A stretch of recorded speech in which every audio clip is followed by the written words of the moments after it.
Hello, I'm Natalie Morales, the West Coast anchor of NBC's Today Show and a Dateline correspondent at NBC. And this session is being streamed as part of NBC Universal News Group's partnership with Aspen Ideas Health. And today we're diving into the topic of aging and the brain. It's so important, and I'm excited to welcome Maria Shriver and Dr. Sanjay Gupta to this conversation. Welcome to you both. Maria Shriver, I should say, you all know and love her very well. She's an award-winning journalist, best-selling author, and the founder of the Women's Alzheimer's Movement, a global alliance of researchers and organizations focused on Alzheimer's impact on women. And Dr. Sanjay Gupta is CNN's chief medical correspondent and the author of the recent New York Times bestseller, Keep Sharp, Build a Better Brain at Any Age, which I have right here. It's fantastic. Encourage all of you to read it. A science-driven guide to protecting your mind from decline. It's great to have you both here with us. Thank you so much. Thank you. Natalie. Exciting. Dr. Gupta, your book, you write specifically about potential risk factors and causes. There is no singular cause, as we know, but what are some risk factors that we do know? Well, you know, there is people always talk about their genes, and there are certain genetic risk factors that may make you more likely, although, you know, people oftentimes confuse this idea that this is preordained at this point. If I have these particular genes or alleles, as they are called, but there are ones that make you more likely, and there are some that are also protective as well. I think the way that I sort of thought about risk factors, especially with this book, because there are known risk factors that we have seen, but the idea that there are populations of people who seem to be more insulated from, you know, developing at least the symptoms of Alzheimer's disease, I think is what I focus on. Some of the ones that Maria's talked about in terms of lifestyle overall, a certain type of diet, a certain way of movement. We oftentimes think, you know, what is good for the heart is good for the brain, and that is generally true, but the brain is different as well. And I think what has changed over the last 10 years is that the brain, which was kind of thought of as this black box, you can only really measure it by its inputs and its outputs. You couldn't see the internal sort of workings of it as well, or you couldn't objectively analyze how the brain was responding to a therapy or improving to a lifestyle intervention. We have a better sense of that now. So, you know, all these things that we think about overall in terms of things that are more likely to be associated with disease are also in many ways risk factors for Alzheimer's, but there are specifics here. I'll give you just one example. You know, we talk about movement and exercise, and we know that from a cardiovascular standpoint. I also have heart disease in my family. That exercise is good. You know, giving yourself cardiovascular challenges, improving cardiovascular endurance, important. But what you also find, and I just found this really interesting, was that when you're talking about the brain and the idea of actually growing new brain cells at any age, which is possible. We often thought you just got a certain number, you drained the cash, and you were done. That was it.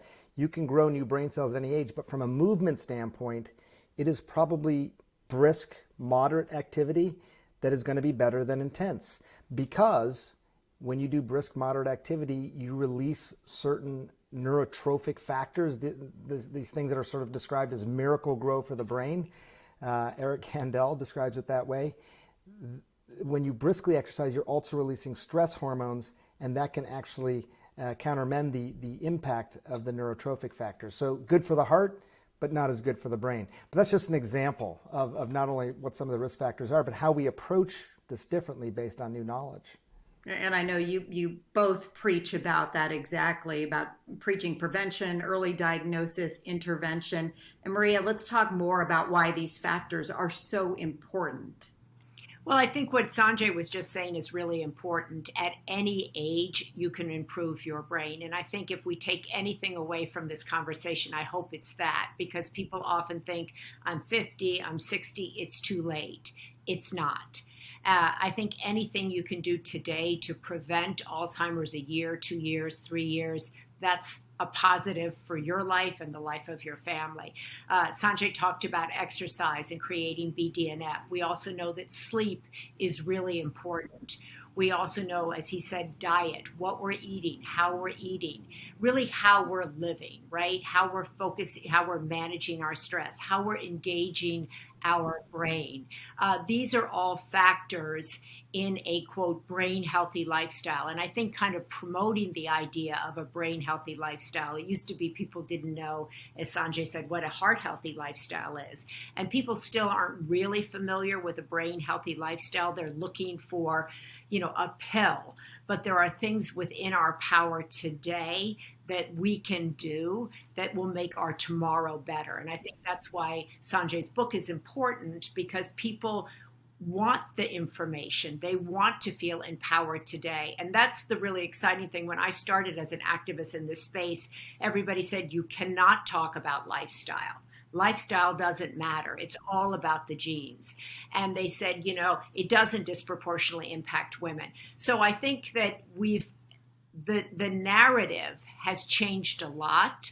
And it's going to change more. And when Sanjay talked about the brain, what's amazing, coming back to your first question, Natalie, my dad was the most intelligent, smartest human being, bar none, I had ever met. There wasn't a fact of history. There wasn't anything he didn't know, And then when you see somebody like that not know who you are as their daughter, not know what a nose is, not know what a pen is or a fork is, it is so stunning. It is so jarring. And it does, as Sanjay said, it makes you wonder what's going to happen to you, but it also makes you really curious about the brain. And we've learned so much about learning differences, and whether it's, different forms of dementia and Alzheimer's and Parkinson's. This is a whole new world. And I'm really hopeful that people will begin to talk in very kind of what I say Main Street ways about their brain, look at it as their greatest asset, understand that all three of us have different brains, right? And that will become a kind of more normal part of our conversation. So let's dive deeper into what Sanjay calls the 5 pillars of brain health in his book. You've got move, which we talked about, exercising, and you say exercise at least an hour a day, every day, not just 3 times a week, right, Dr. Gupta? Yeah, no, I do. And I know that immediately sort of people are trying to figure out how to put this into their lives. One thing I just want to follow up quickly on what Maria said, a healthy brain. If you just consider that term for a second, it's interesting, right? Because a healthy heart, it pumps a certain amount of blood with each contraction. A healthy liver will detoxify your blood such and such amount, and you can measure these things. What is a healthy brain? It was a very fascinating sort of topic of conversation with all these various neuroscientists, but it's a harder thing to measure, right? Oftentimes we measure it based on blood flow and things like that, but it's a different thing. And it's a longer conversation, but I would encourage people to sort of think about it. One evolutionary biologist named Robert Sapolsky said this to me about that, which I loved. He wrote this book called Why Zebras Don't Get Ulcers, which kind of tells you everything about the book in the title. But it was basically, a healthy brain is a brain that has a wider circle of view. And what he meant was, when you are having a healthy brain, you're in a healthy brain period, you tend to be more empathetic. You tend to include more people in the circle of view. And I know that sounds a little nebulous, but when I really thought about it for a couple of years, I realized how much sense it makes. And I know that I'm in a better place when my circle of view is expanded. I'm thinking more clearly. I'm happier. I'm more productive, all those things. But, now this is going to sound ironic because I forgot your question, which I realize I shouldn't do as we're talking about the brain here. Talking about movement, and we talked about exercise. Your pillars. Right, you're supposed to talk about your pillars. 5 pillars. Talk about the pillars, right? Thank you. That's embarrassing. Yeah, the women have to tell you what you're talking about. And we should emphasize that is always the case. Talk about all of us having these moments where we are somewhat forgetful, but that's not a sign necessarily, right? No, it's not. No, it's not. I think the point I was really making in the movement chapter was, it was a basic one. The human body really wasn't designed to sit or lie for 23 hours a day and then go to the gym for an hour. That just from a biological standpoint, that's not how we were designed to function.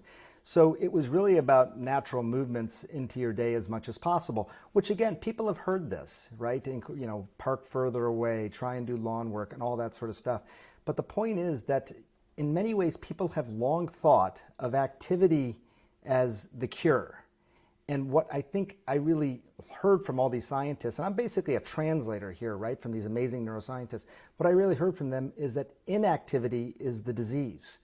Don't think of activity as the cure, think of inactivity as the disease. Every time you're about to sit, ask, do I need to sit? Could I stand instead? So yes, brisk walking, do it with a friend, talk about your problems, but just inactivity is the disease. If that's the mindset, I think it'll help dictate how you live.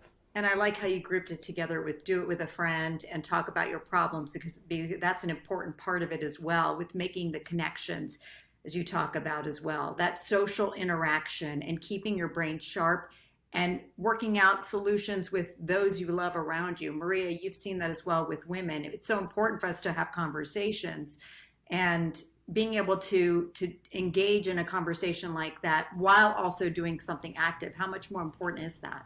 Well, I think what's kind of Sanjay's point there is something that I try to talk a lot, because as we age, right, in many ways we become more isolated.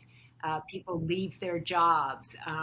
Many people become single. They're not included in the social fabric. And so I think when we talk about Alzheimer's, we also have to talk about ageism, I think, because so often so many millions of people as they age become depressed, become alone, become lonely. And that is also a precursor, right, to Alzheimer's. So I think my hope is as we broaden this conversation, we'll also start talking about social connection, about loneliness, about ageism, about including our elders and people who are in their 60s and 70s into our social fabric more. If you study the blue zone areas where people live the longest, I think, as Sanjay said, they're not going to the gym, they're walking, but they're in community. They're moving through the community, right?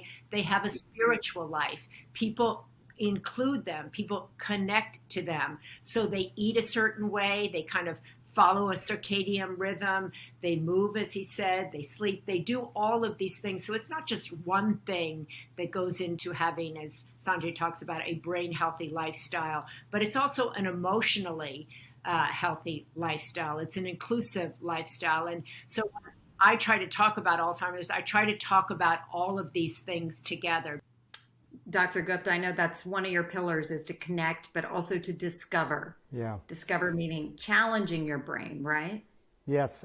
This was perhaps the one of the best insights I think I learned from this particular avenue of research, and this ties into the growing new brain cells at any age.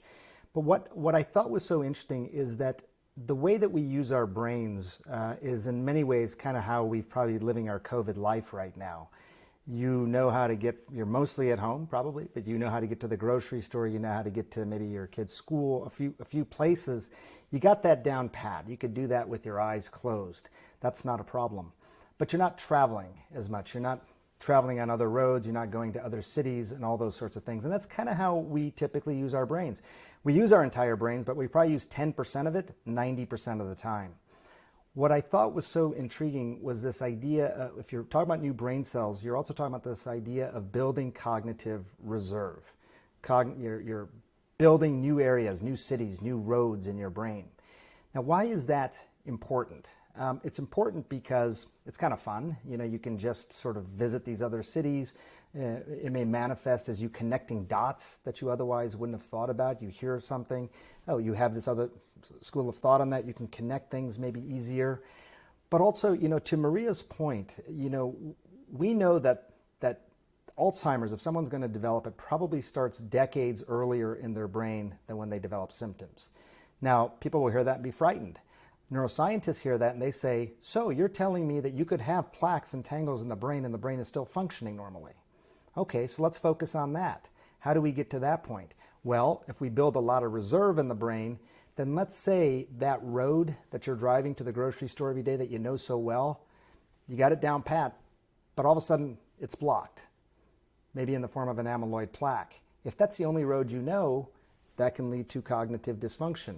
If earlier in your life you've built all these new roads in the form of, you know, this cognitive resilience or reserve that we're talking about, you could bypass it. It's not that you wouldn't necessarily have plaques show up on a scan, but you might not be affected by it. And I think that's, when we talk about lifestyle, what I find so intriguing about it, the lifestyle isn't to get rid of plaque necessarily. It's to make you be able to continue to function at your normal cognitive level. That's the point. I don't care if I have plaque in my brain. I care if my memory has been affected, my judgment, my ability to love my kids, all that sort of stuff, recognize things. Could I have both where, I don't worry about the disease, but still have, this good function? I think it's possible. So that's really, I think what I took away from that more than anything else. That's the discover part of it. And I always say, look, practice makes perfect. Do the crossword puzzles, play the piano, do whatever you do. That's great, but that's like driving the road that you already know so well, which is good. Practice makes perfect, but change builds resilience. So just doing new things. I've started taking a painting class, Maria, you'll be happy to know. We talked about this briefly. And I'm actually doing the entire class with my left hand. I'm right-handed. Oh my goodness. It's really fascinating. I brush my teeth with my left hand. Wow. I mean, it's just eat with your left. I mean, whatever it might be, if you get out of your comfort zone, even in simple ways like that, that is how you actually stimulate neurogenesis, the building of these new brain cells. That's inspiring to me. Making your brain more plastic. I love that. Maria, as you have been talking about, and you're so passionate about, what a lot of women in particular don't realize is that Alzheimer's affects women's brains twice more than it does men. What do we know about that and why that happens? Unfortunately, not enough. It disproportionately impacts women, and particularly women of color. And that's why the Women's Alzheimer's movement was born. And that's why we fund research into women and women of all colors and ages. That's why we try to empower women to join clinical trials, so researchers, and particularly women of color, so researchers can begin to look at women. For so long, women were not part of trials. Women were not part of research. And all of the people in this space said, it's just because women live longer. That's the only thing. Well, that's completely incorrect. And so we're looking at, the way women age. We're looking at women's brains when they're perimenopausal, when they're menopausal, and beyond. And the way women even take cognitive tests is different than the way men do. So we're at the beginning of trying to understand what is happening in women's brains, but I try to encourage women, particularly women who are perimenopausal, and even that is a range, right? But to begin talking to your doctor when you're in your 40s about a cognitive baseline, about hormones. What do we know? Because of the Women's Health Initiative, women were terrified and everybody ran from hormones. And certainly, if you have cancer in your family, that's a completely different thing. But women should be talking to their doctors about the neuroprotection of hormones, about the window to begin taking hormones, how long to stay on it, and the benefits of that to having a healthy brain. That was never, when I was perimenopausal, no doctor ever talked to me about that, period. And frankly, I wouldn't know any of this were I not an Alzheimer's advocate and activist, because I didn't hear it from my general practitioner, which is why at the Women's Alzheimer's Movement, we try to publish information about questions to ask your doctor, things you need to know as you age, as you lose estrogen. So these are all things that women themselves, unfortunately, need to be empowered with and need to go to their doctors. Women often think that if they get a mammogram and a pap smear, that's it for them for life. That's also not good, right? So I think women's health is also a new burgeoning space. That's why we opened the Women's Alzheimer's Prevention Center at the Cleveland Clinic in Vegas. And what was interesting to me about that, Natalie, is we announced that a year ago. The entire system crashed because women from every state and 13 countries applied to get in there. And which is why the Cleveland Clinic is looking to expand these centers, which, ask women who are not symptomatic, but who are at risk to come in and start thinking about having a brain healthy lifestyle, looking at the pillars, as Sanjay calls them, getting their labs in order, looking at places that they could maybe make improvement. And I want to talk about the financial, the emotional toll, especially when it comes to caregivers. I mean, I know from my own personal story. My father-in-law took care of my mother-in-law for 15 years as she was diagnosed with early onset Alzheimer's and suffered with and eventually died from it. But that is 15 years that it impacted him health-wise, financially, in every way. Dr. Gupta, what do we know about the physical toll that this takes on caregivers as well? We know that some of the highest rates of unpaid caregiving in the country revolve around dementia. We know that people who are caregivers are at higher risk for developing dementia themselves, as well as just about every other chronic disease you could mention. I was particularly surprised that caregivers have some of the highest rates of isolation and loneliness, despite the fact that they're caring for somebody, because it is so consuming. And I think it's on top of that, it's obviously one of the most emotional sort of tasks people will ever take on.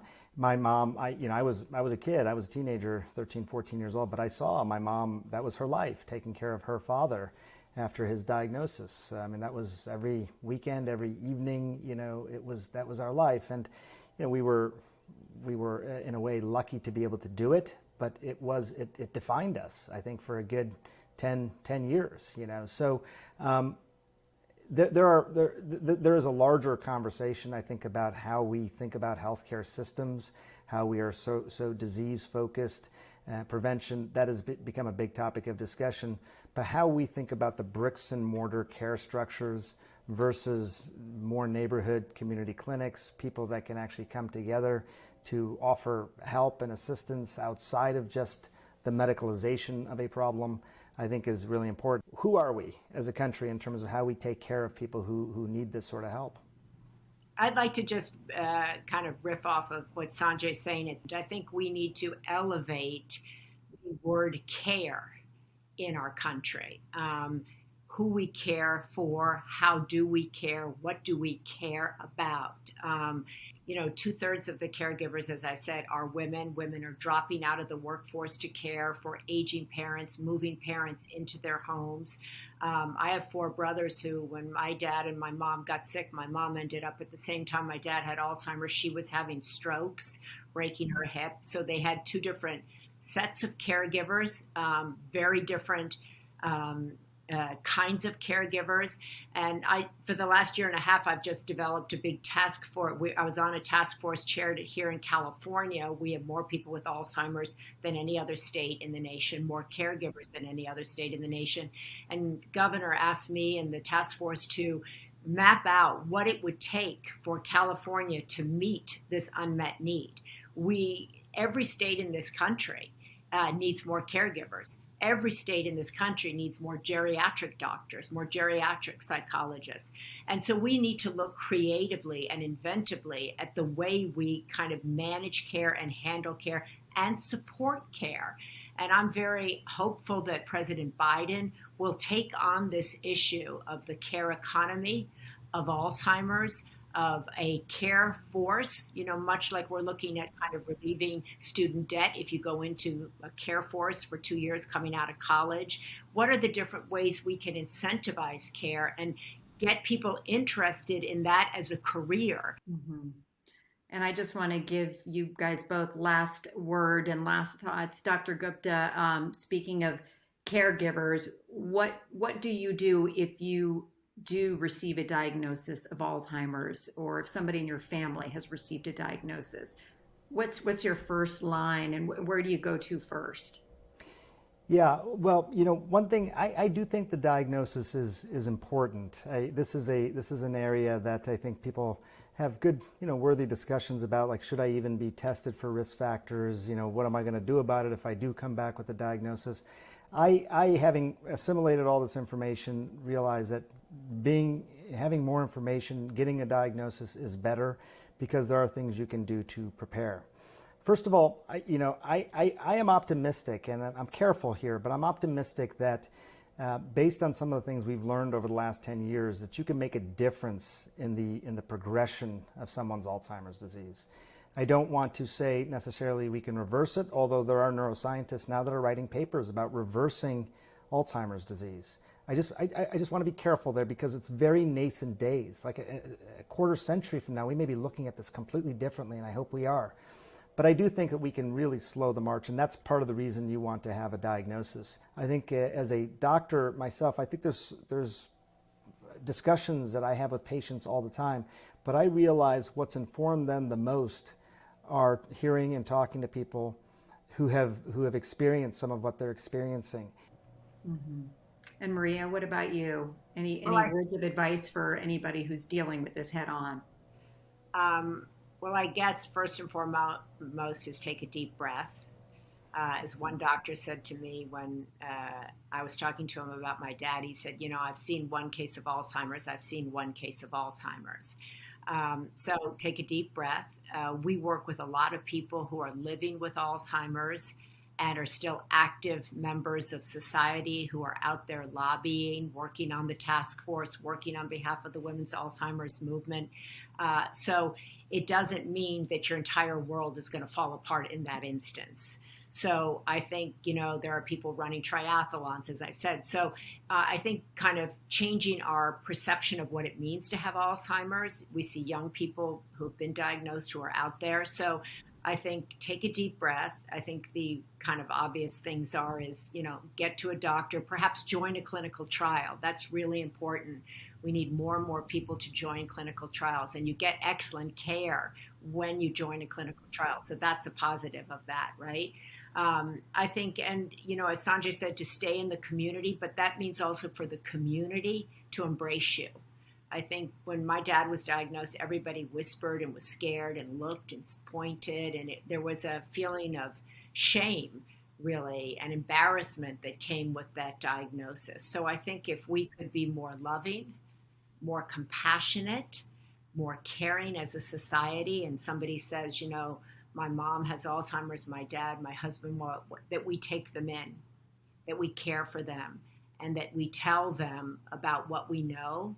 And support groups, there are a lot of support groups that are out there, and also that we don't judge. That's the other big thing in this. I hear people all the time saying, well, I would never have put my wife in a memory care facility, and Joe Blow did that. None of us know really what families are going through who have a loved one with Alzheimer's or dementia. And so I think refraining from judgment, taking a deep breath, building a community, joining a support group, joining a clinical trial, and reaching out for help. And with the two of you on the front lines and helping spread awareness and the importance of your message, I have a feeling we're going to continue to make great strides, and we're going to know so much more within the next 1 to 10 years even. So Dr. Sanjay Gupta and Maria Shriver, thank you so much for joining us on this conversation. It's been such a pleasure and an important conversation to be continued for sure. Thank you, Natalie.